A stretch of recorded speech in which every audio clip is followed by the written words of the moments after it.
Bom, pessoal, chamei vocês aqui para conversar, chamei o deputado Gil Diniz para a gente fazer essa live. Na verdade, foi ideia dele, agora às 10h30 da manhã, conversar com vocês, das 10h30 para as 11 horas, conversar com vocês a respeito do que está acontecendo. Hoje era para eu, deputado Gil Diniz, estarmos na Polícia Federal depondo a mando do senhor Alexandre de Moraes, ministro do Supremo Tribunal Federal, porque ele entende que a gente está aqui, através dessa investigação envolvido com a questão do gabinete do ódio, mas essa falácia ridícula que foi simplesmente criada, que foi simplesmente inventada para poder combater aqueles que defendem o governo Bolsonaro, aqueles que são conservadores e aqueles que defendem a liberdade de expressão. É por isso que a gente está aqui hoje. A gente veio depor sim, de fato, mas a gente vai depor para a pessoa que tem mais legitimidade nesse país, que é justamente para o povo. O povo sim tem legitimidade para poder ser ouvido por nós. A gente está aqui para falar com o povo. O senhor Alexandre de Moraes não tem legitimidade nessa questão de ser ouvido neste inquérito por mim e pelo deputado Gil Diniz, porque esse inquérito 4.781 é um inquérito inconstitucional. Este inquérito é inconstitucional, não deveria de forma alguma seguir em frente por uma série de coisas aqui. Vou falar um pouco da parte formal desse inquérito. Foi um inquérito que foi feito de ofício, pelo ministro Alexandre de Moraes no Supremo Tribunal Federal, está sendo relator desse inquérito. E esse inquérito, ele simplesmente ultrapassa e quebra todo o processo legal, todo o processo de ampla defesa, de contraditório, uma vez que só agora as pessoas estão tendo acesso ao inquérito. Não tinha antes de jeito nenhum, não tinha. Era extremamente difícil as pessoas conseguirem ter acesso a esse inquérito. Ficava lá, estamos analisando seu pedido, mas nunca tinha acesso a esse inquérito. Então o ministro Alexandre de Moraes, quando ele publicou dizendo que nunca negou, não sei o quê, bom, entre nunca negar e nunca permitir, exatamente. Você está entendendo? E permitiram, você fez uma petição ontem, também fiz uma petição ontem para ter acesso ao inquérito e até agora eu não consegui. Já estava no horário aqui de depor na Polícia Federal, a gente não teve acesso ao inquérito, esse inquérito, como o Douglas falou, inconstitucional. Então olha que situação, a gente prestar um depoimento de algo que a gente nem sabe do que está acontecendo, se a gente é testemunha, se a gente está sendo investigado. E novamente, a gente reforça o que o Douglas colocou aqui, inconstitucional, ilegal, não existe.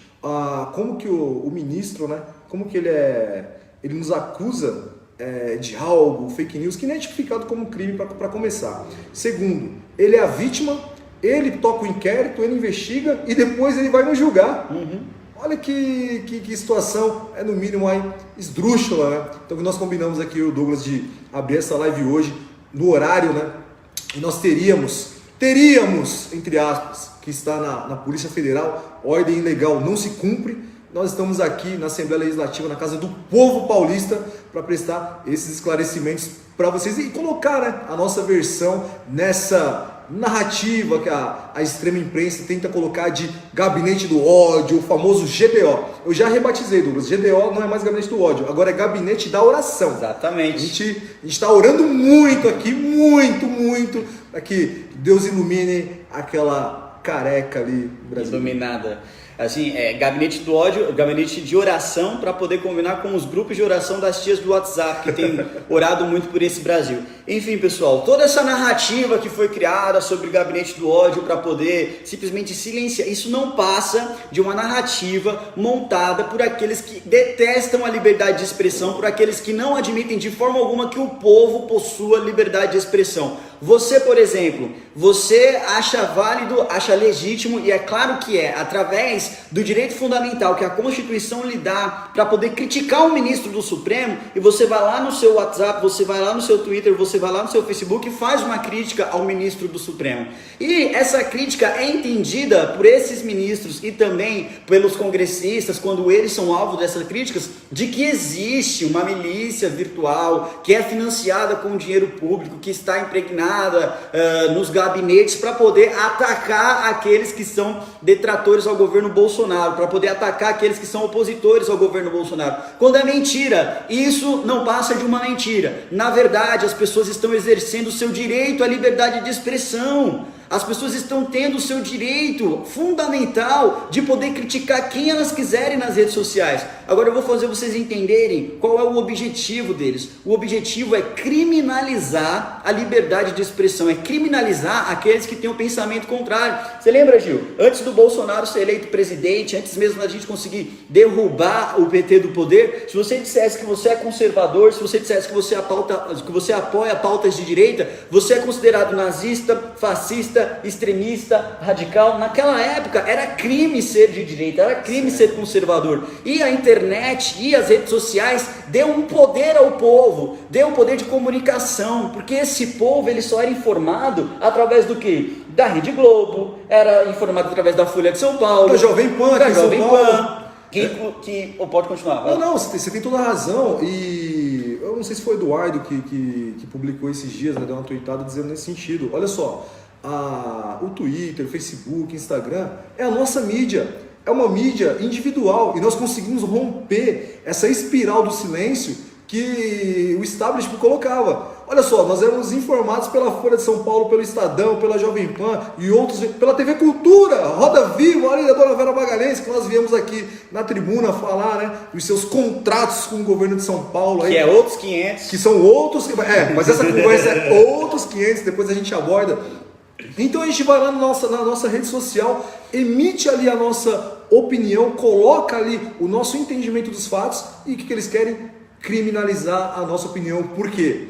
Porque nós somos livres, nós temos essa independência. E olha só, se alguém porventura cometeu algum crime, calúnia, difamação, injúria, já é previsto no Código Penal. Você pode acionar os meios jurídicos para que você consiga punir aquela pessoa. O que eles não aceitam, Douglas, é o seguinte, é que cada um aqui pense, né, com os seus próprios neurônios, que nós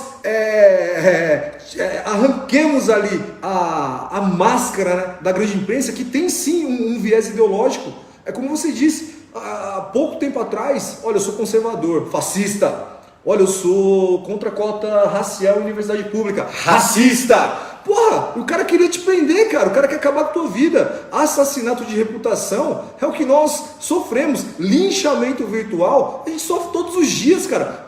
Como brasileirinhos falam, né? Ai, estão me atacando no Twitter. Que absurdo, socorro. Pelo amor de Deus, toma vergonha na cara. Douglas teve aqui, ó, agora, endereço colocado na rede social, os dados pessoais. Douglas, não sei se você lembra da Manuela Dávila, aquela ex-deputada do PCdoB, estava lá na frente da carceragem da PF. Colocou a militância toda pra cima dele. Na carceragem da PF, aí foi um rapaz lá, né, tirar onda com ela. Ô, Manuela, vamos fazer um vídeo aqui. Ela, vamos, toda feliz, né? Aí ele chegou, é Bolsonaro, porra! E saiu correndo. Falaram que era eu. Tava em São Paulo trabalhando e falaram que o carinha lá na frente da PF era eu. O que aconteceu? A 247, né? A Brasil 247 publicou, assessor de Eduardo Bolsonaro agride Manuela Dávila. Primeiro, que aquilo ali não foi uma agressão. Segundo, que não era assessor de Eduardo Bolsonaro e colocaram meus dados pessoais todinhos ali na rede social. Não a Brasil 247, mas por causa dessa reportagem criminosa da Brasil 247. Eu fui ver, estava o endereço dos meus pais na rede social, os dados deles, os meus dados, tudo. Acionei a justiça. Falei, olha, eu acho que por conta dessa reportagem aqui, eu fui prejudicado. Perdi. Não. A 247 tem liberdade de imprensa, tem liberdade de opinião, de expressão, eles poderiam publicar. Olha que situação. Aí você vem aqui no Twitter, no Facebook e diz, eu reafirmo, para quem quiser, para o ministro Alexandre de Moraes, Gil Diniz, tenho vergonha do STF. Mas é verdade, é um sentimento meu. Agora, poxa, querem criminalizar. Estão querendo criminalizar sentimento, brother. Pelo amor de Deus, a gente vai parar. Então a internet é fundamental para quê? Para que cada cidadão coloque ali a sua opinião e verdadeiramente tenha a sua liberdade de expressão respeitada. Então quando vem lá a Dona Pepa, o ex-ator pornô, vem falar groselha aqui da gente. Olha os processos, Gil. É porque... É verdade. Vem falar groselha aqui da gente. Pô, cara, o gabinete do ódio eles conhecem, eles sabem bem. Nos chamaram, Douglas, para a comissão, para a CPMI da fake news. Nossos requerimentos de convocação foram aprovados. Por que não nos chamaram para ir lá? Estão esperando, a gente quer ir lá esclarecer. A gente quer lá colocar lá, ó, o preto no branco, ali o pingo no i. Vou dizer aqui em primeira mão, o Gil nem sabe disso, mas a gente está preparando uma ação judicial, vamos entrar com uma ação judicial, porque só foram até o momento, aliás, a maior parte dos que foram depor na CPMI das fake news foram aqueles que estão nos acusando, ou seja, é uma CPI que está se mostrando até o momento completamente parcial. Você vê lá a Lídice da Mata, qual é o nome dela? Lídice da Mata. Lídice da Mata, né? Fazendo lives com quem? Com o pessoal de esquerda, com o pessoal que está detonando o presidente da República, que quer o nosso fim, que quer a nossa caveira. Olha só no que está sendo baseado o inquérito 4.781 do ministro Alexandre de Moraes. É através de um material reunido na CPMI. E a CPMI é de relatoria de uma senhora, de uma deputada, que se reúne para fazer live com os detratores do governo Bolsonaro. Uma CPMI deveria se comportar da mesma forma que se comporta um juiz. É imparcial, mas não, a senhora está lá tranquilo. Já entraram com um processo, com ação judicial, pedindo, né, arguindo essas questões para que ela seja afastada dessa CPMI. Até agora ainda não foi pautada, tá lá, ó, esperando. A gente sabe que às vezes o Estado, ele joga contra, né? Ele joga contra, por mais que a gente seja deputado, o Estado joga contra. Hoje você tem uma elite política que faz parte do establishment que tem muito mais poder do que aqueles que estão junto com o governo Bolsonaro. Vou dar um exemplo. Além dessa ação de afastamento dessa Lídice e também do próprio Ângelo Coronel, que já se mostraram completamente parciais, também existe uma outra ação que eu fiz interpelando lá no Supremo Tribunal Federal para que a senhora Joyce Hasselmann venha se explicar por que ela fez essa ilação ao meu respeito com relação ao gabinete do ódio. Até agora, ó, já faz quase 15 dias que está na mesa da senhora Rosa Weber e não pauta, tá lá esperando, né?